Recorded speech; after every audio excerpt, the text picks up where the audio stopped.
Okay mga kababayan, Chris Ulo po at welcome back po ulit dito sa ating YouTube channel.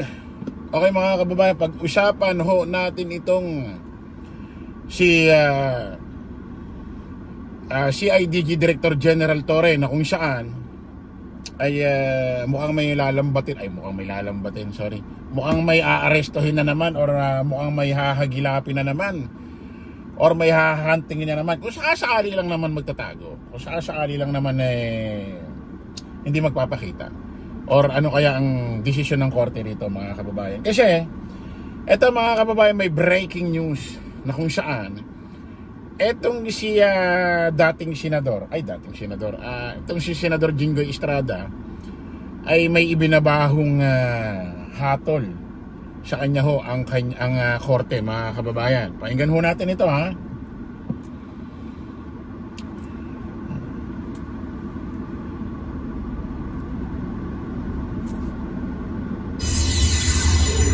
Apila ni Senador Jinggoy Estrada na i-dismiss ang kasong katiwalian ni binasura ng Sandigan Bayan. Nagbabalita at nagsaserbisyo mula sa Sandigan Bayan si Gab. Ayun mga kababayan,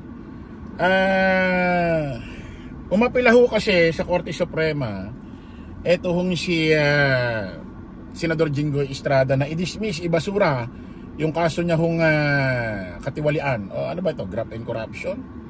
Alam ko ito pa yung nakaraan dito about yata ito doon sa may istorya rin yata ni Napoles na kung saan si Napoles nakakulong na yata or nahatulan na yata ng guilty. Pakinggan natin. Ibinasura daw yung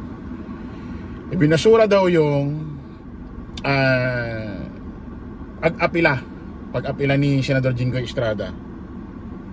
Si Gabgon, Gabriel Gonzalez, ikwento mo. Magandang gabi ulit, Johnson. Hindi kinatigan ng korte ang apila ni Senator Jinggoy Estrada na ibasura ang kasong graft na isinampa sa kanya kaugnay ng kinasangkutang pork barrel scam. Sa desisyon ng ating graft court, kumbinsido ang Sandigan Bayan na ipinulsa ni Estrada ang kanyang PDAF o Priority Development Assistance Fund na nakalaan sa mga agricultural at ito mga kababayan, yung apila niya sa Korte Suprema na kung saan ibasura, i-dismiss ang kanyang kasong katiwalian or graft and corruption ba yan, binasura, dinismiss ho ng korte ang kanyang apila. Kumbaga ito raw korte sang-ayon or na-confirm nila na itong si Senador Jinggoy Estrada bumulsa raw. Oh my goodness, nako. Ito pa naman si Senador Jinggoy Estrada na nakaraan mga kababayan. Ano ito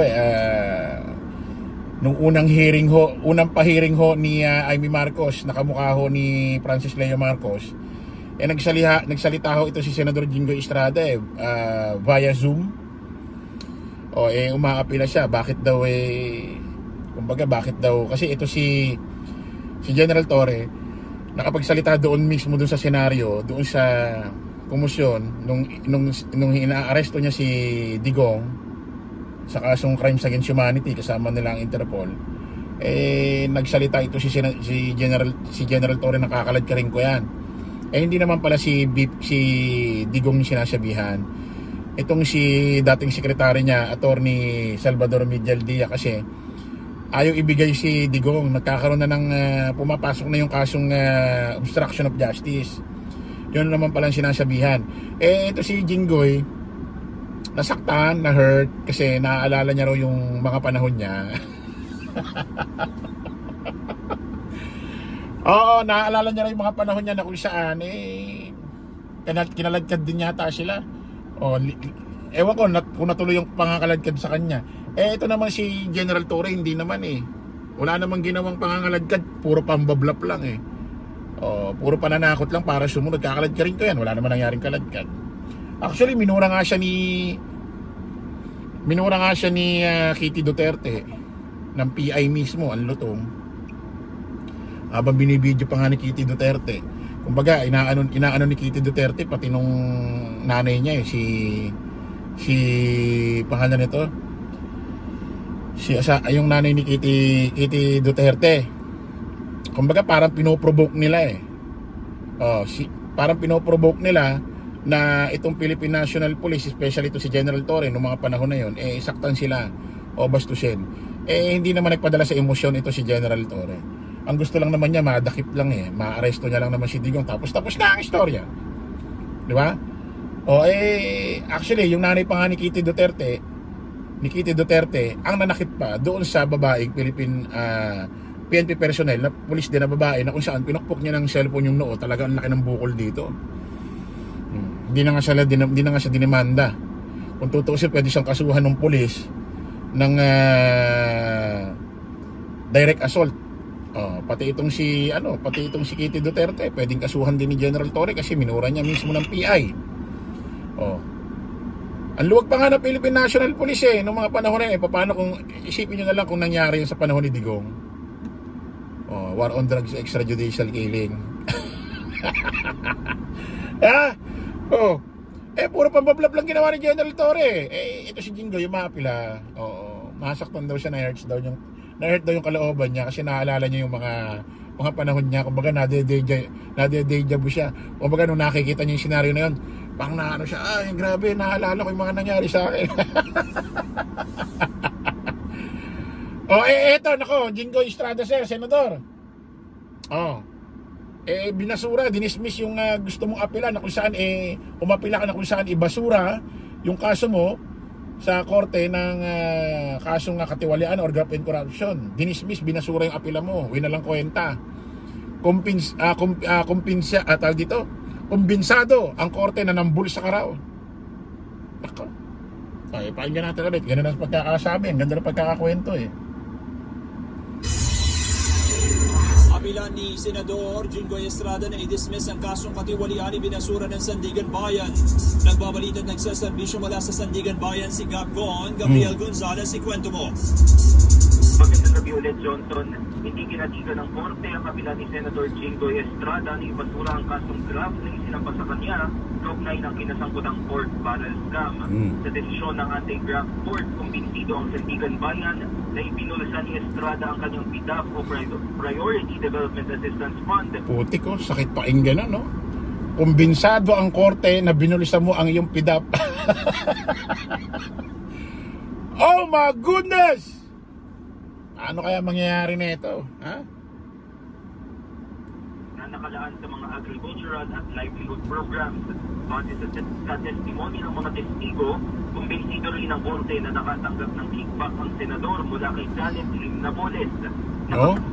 Nakatanggap ng kickback dito kay Napoles.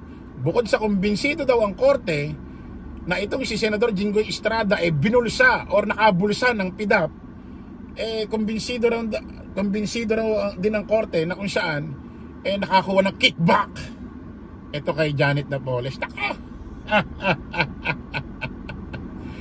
Nako, kung sakasakaling maglabas ng warrant of arrest itong korte kay Jinggoy Estrada, halimbawa manghuhuli si IDG, si General Torre, General Torre, ako pakibigyan ng matinding respeto.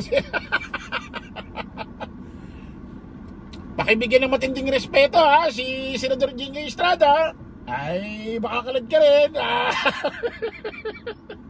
Ako, naloko na. Nakasagrin sa resolusyon na, and I quote, Estrada in his defense claims that the DDRs of UU are unreliable as they are mere printouts and can nowadays be easily manufactured.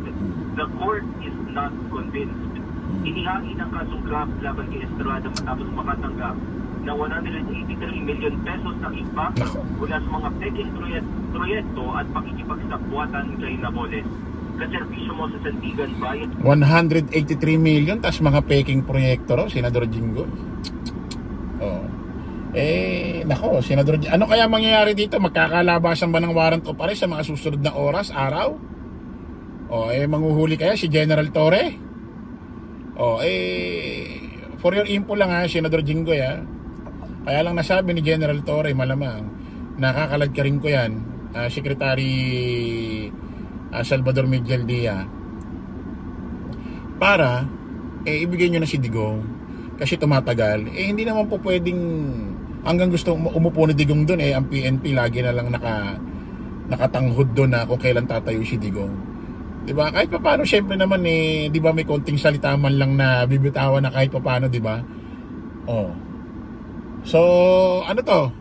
Paano to? Mukhang may, nako mga kababayan, mukhang may ma-aresto na naman. Mukhang, gagamit pa ba si General Torre? Gagamitin niya pa ba yung high-tech niyang gadget na kung saan eh, malalaman kung sa ilalim ng lupa nagtatago? Naloko na! O, about tayo rito mga kababayan. Mukhang magandang kaganapan ito ha. Kita-kita ulit tayo sa panibagong live, panibagong vlog. Paalam po pansamantala ang inyong lingkod, host Grace. Lagi natin tatandaan, don't follow the majority. Follow the right way. Maraming salamat po. Kita-kits po tayo ulit mamaya. Bye-bye.